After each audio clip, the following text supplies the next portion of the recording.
سوچیں ذرا، کیا ایک عام انسان خدا جیسی طاقت حاصل کر سکتا ہے؟ یہی کہانی ہے فرہاد علی تیمور کی، ایک ایسا شخص جس کا سفر شروع تو ہوتا ہے گہرے دکھ اور صدمے سے، لیکن ختم ہوتا ہے ایک ایسی طاقت پر جو ذہنوں کو بھی قابو کر لے۔ تو چلیں اس کی اس ناقابل یقین تبدیلی کو شروع سے دیکھتے ہیں۔ کہانی کا آغاز خود فرہاد کے اپنے الفاظ سے ہوتا ہے، اور یہ الفاظ اس کی پوری زندگی کا خلاصہ ہے۔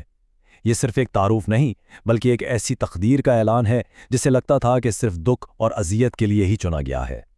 یہ ایک ایسے لڑکے کی کہانی ہے جس سے ہر خوشی چھین لی گئی تھی۔ فرہاد نے جب آنکھ کھولی تو اس کے چاروں طرف دولت اور آسائشیں بکھری پڑی تھیں۔ وہ 500 ایکڑ پر پھیلی جاگیر کا ایک لوتا وارث تھا، ایک شہزادہ، بالکل ایک شہزادے کی طرح۔ لیکن قسمت نے اس کے لیے تاج نہیں بلکہ کانٹوں کا بستر چنا تھا، اور اس کی یہ پوری دنیا بہت جلد تباہ ہونے والی تھی۔ فرہاد کی زندگی پر تو جیسے مصیبتوں کا پہاڑ ہی ٹوٹ پڑا۔ پیدائش کے وقت ہی ماں کا سایہ سر سے اڑ گیا، اور جب وہ صرف 6 سال کا تھا تو والد بھی اچانک چل بسے، اور بس ایک ہی جھٹکے میں وہ اپنی 500 ایکڑ جاگیر کا مالک اپنے ہی گھر میں ایک بے سہارا یتیم بن کر رہ گیا، اور وہ بھی اپنے چچا کے رحم و کرم پر۔ اب اس کا اپنا گھر اس کے لیے ایک قید خانہ بن چکا تھا۔ ہر دیوار، ہر چہرہ اسے دشمن لگتا تھا۔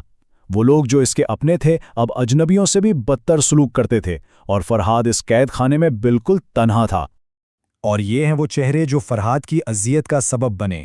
اس کا لالچی چچا ناصر علی، جس نے اس کی وراثت ہڑپ کر لی۔ ظالم چچی شمشاد، جو اپنی باتوں سے اس کی روح کو زخمی کرتی تھیں، اور اس کے کزنز، جنہوں نے اسے ہر لمحہ کمتر ہونے کا احساس دلایا۔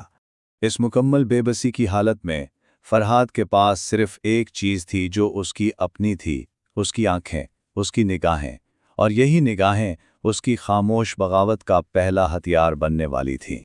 ایک ہی نظر، لیکن اس کی تعبیریں دو بالکل مختلف تھیں۔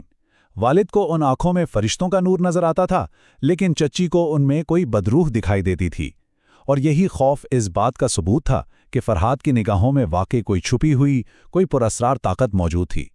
فرہاد کو جلد ہی احساس ہو گیا کہ اس کی چپتی ہوئی نگاہیں اس کی چچی کے دل میں خوف پیدا کرتی ہیں، تو اس نے اپنی اس قدرتی طاقت کو ایک ہتھیار بنا لیا، ایک نفسیاتی ڈھال جس سے وہ اپنے سب سے بڑے دشمن پر بغیر ایک لفظ کہے وار کرتا تھا۔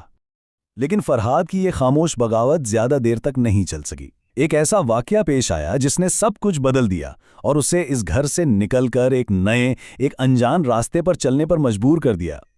ایک جھوٹا الزام، اور فرہاد کی دنیا ہمیشہ کے لیے بدل گئی۔ اس کی کزن غزالہ کے اس جھوٹ نے ایک پرتشدد تصادم کو جنم دیا۔ اس رات جب اسے گھر سے نکالا جا رہا تھا تو فرہاد نے قسم کھائی کہ وہ واپس لوٹے گا، لیکن ایک قیدی بن کر نہیں، بلکہ اس گھر کا حقیقی مالک بن کر۔ سڑکوں پر تنہا اور بے سہارا فرہاد کی زندگی اب ایک نئے موڑ پر آ کھڑی ہوئی تھی، اور یہیں اس کی ملاقات ایک ایسے پراسرار شخص سے ہوئی جس نے اس کی ٹوٹی ہوئی حالت کو نہیں بلکہ اس کی آنکھوں میں چھپی غیر معمولی صلاحیت کو پہچان لیا۔ اس اجنبی نے فرہاد کو وہ سچ بتایا جو وہ خود بھی نہیں جانتا تھا۔ اس نے کہا، تم آگ سے نہیں بنے، لیکن تم آگ کو قابو کرنا سیکھ سکتے ہو۔ یہ الفاظ فرہاد کے لیے ایک نئے جنم کا پیغام تھے، ایک ایسے راستے کا پیغام جو اسے ایک مظلوم سے حاکم بنا سکتا تھا۔ اس بوڑھے استاد نے فرہاد کے سامنے قدیم اور طاقتور علم کا دروازہ کھول دیا، التذکیر۔ یہ صرف کوئی فن نہیں تھا، بلکہ دوسروں کے ذہنوں اور روحوں پر قابو پانے کی ایک سائنس تھی، اور فرہاد نے اسی علم کے لیے اپنی زندگی وقف کرنے کا فیصلہ کر لیا۔ یہاں سے فرہاد کی تبدیلی کا وہ مرحلہ شروع ہوتا ہے جو اسے ہمیشہ کے لیے بدل جائے گا۔ اس کی شدید اور تنہا تربیت اسے ایک نیا انسان بنائے گی، ایک ایسا ہتھیار جو صرف اور صرف انتقام کے لیے تراشا گیا ہو۔ 3 سال، پورے 3 سال فرہاد نے خود کو دنیا سے مکمل طور پر کاٹ لیا۔ یہ دن اور راتیں تنہائی، مشقت اور اپنے ذہن کی حدود کو توڑنے کی کوششوں میں گزرے۔ اس نے ہر خوشی، ہر تعلق کو چھوڑ دیا، صرف ایک مقصد کے لیے، ناقابل تسخیر طاقت حاصل کرنا۔ اس کی طاقت کا راستہ 3 مرحلوں سے گزرا۔ پہلا قدم تھا توجہ کو ایک نقطے پر مرکوز کرنا، جس کے لیے اس نے سالوں شمع بینی کی مشق کی۔